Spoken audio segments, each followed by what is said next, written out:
শিশুপাল ছিল কৃষ্ণ নিন্দাকারী, কৃষ্ণ বিদ্বেষী। তা শিশুপালের সাথে বিয়ে দেবে ঠিক করে রেখেছে। বিয়ের আগের দিন রুক্মিণী চিঠি লিখছে। হ্যাঁ, কার কাছে? কৃষ্ণের কাছে। কি লিখছে চিঠিতে? শ্রুত্তা গুণন ভুবন সুন্দর শ্রীণতাংতে নির্বিশ্বকর্ণ বিবরৈহরুতহঙ্গ তাপম রূপম দৃশং দৃশিমার্থমখিলার্থলাভং তজ্জাচ্যুত বিশতি চিত্তমপত্রপাং মে।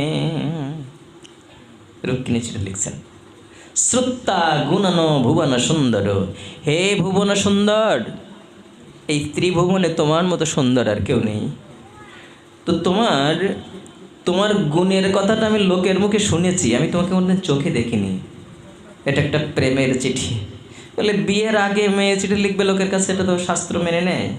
বলে ভগবানের কাছে লিখেছে, কৃষ্ণের কাছে লিখেছে। কি বলছে? বলছে আমি তোমাকে কোনোদিন চোখে দেখিনি, তবে তোমাকে ভালোবেসে ফেলেছি।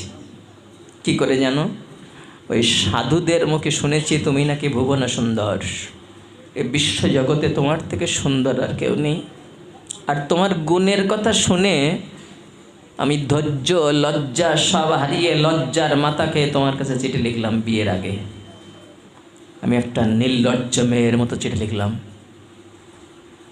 আমার কানে তোমার গুণের কথা প্রবেশ করে আমার লজ্জা ভুলিয়ে দিয়েছে।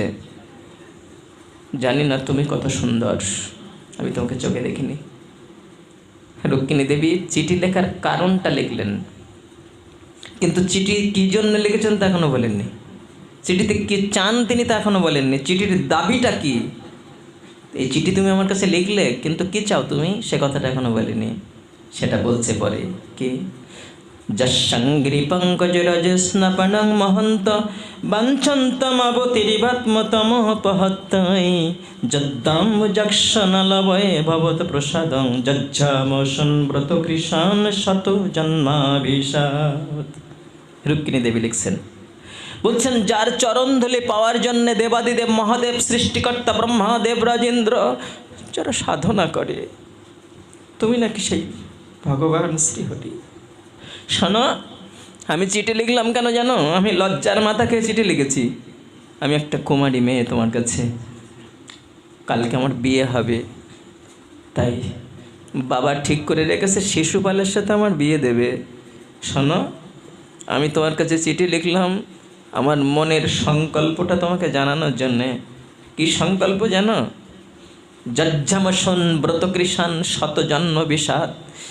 যদি তোমার গলায় মালা দিতে না পারি, আমি ব্রত শুরু করব। শত জন্ম ধরে। কি ব্রত করব? যে ব্রত করলেই দেহটা শুকিয়ে শুকিয়ে শুকিয়ে শুকিয়ে কঙ্কাল হয়ে একদিন মরে যেতে হয়, আমি সেই ব্রত করব। ব্রত করতে করতে একদিন আমি মরে যাব। মরে যাওয়ার পরে আবার যদি জন্ম নিয়ে জগতে আসি, সেই জন্মে আবার ব্রত করব। সেখানে ব্রত করতে করতে আবার একদিন মরে যাব। মরে যাওয়ার পরে আবার যদি জন্ম নিয়ে জগতে আসি, আবার ব্রত করব। এইভাবে শত জন্ম ধরেও যদি তোমার গলায় মালা দিতে না পারি, আমি ব্রত করে করে এই দেহটাকে ক্ষয় করব, তবে তোমার গলায় মালা দিয়েই তবে ছাড়ব। এরকম দৃঢ় সংকল্প করলেন। আমার বাবা ঠিক করে রেখেছে শিশুপালের সাথে বিয়ে দেবে। তুমি ওই সিংহের খাদ্য যেন শ্রীগালে নিয়ে না যায়, তোমার কাছে আমার এই দাবি থাকলো। আমি তোমার গলায় মালা দিতে চাই প্রাণনাথ। এই বলে একটা ব্রাহ্মণের কাছে দিয়ে চিঠিটা পাঠিয়েছিলেন ভগবান শ্রী গোবিন্দের কাছে। আর ভগবান শ্রী গোবিন্দ জানতে পেরে সঙ্গে সঙ্গে যাত্রা শুরু করলেন। ঠিক বিয়ের আগে রুক্মিণী দেবীকে নিয়ে সমস্ত রাজপুত্রদের সামনে থেকে তাকে ছিনিয়ে নিয়ে চলে গেলেন। বললেন, আমি রুক্মিণীকে নিয়ে যাচ্ছি, যদি কারোর ক্ষমতা থাকে তো বাধা দাও।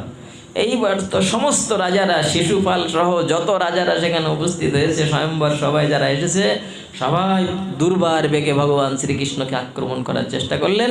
ভগবান শ্রীকৃষ্ণ একা সবাইকে পরাজিত করে রুক্মিণীকে নিয়ে চলে গেলেন। রুক্মিণীকে নিয়ে চলে যাচ্ছেন, রুক্মিণীর ভাই সে রুক্মি পিছনে পিছনে ছুটেছে।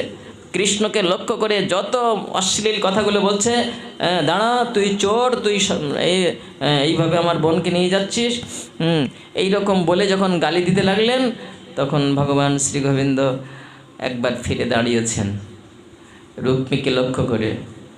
যখন রুক্মিণীকে সংহার করবেন বলে তিনি উদ্যত হয়েছেন, হ্যাঁ, রুক্মিণী ভগবান শ্রী গোবিন্দের হাত দুখানা চেপে ধরে বলছেন, প্রাণনাথ, আমার ভাই না, তোমার শালক, ক্ষমা করো।